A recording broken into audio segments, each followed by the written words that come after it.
பணக்காரங்க கிட்ட கோடிக்கணக்காக பணம் இருக்குது. ஆனால் அவங்க லோன் வாங்குறாங்க.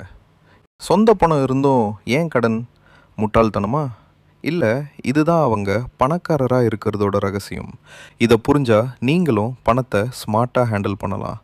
அவங்க கிட்ட ஷேர்ஸ், சொத்து எல்லாம் இருக்குது. அதை விற்கணுன்னா முதல்ல டேக்ஸ் கட்டணும்.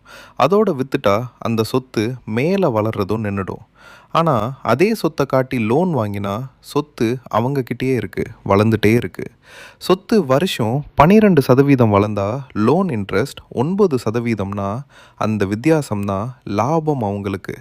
அதாவது சொந்த பணத்தை தொடாமல் மற்றவங்க பணத்தை யூஸ் பண்ணுறாங்க.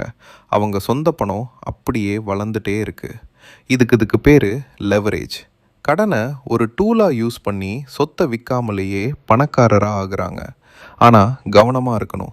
இது வேலை செய்கிறது வளர்கிற சொத்து இருந்தால் மட்டும்தான். ஃபோன், ட்ரிப் செலவுக்கெல்லாம் லோன் வாங்கிறது கெட்ட கடன்.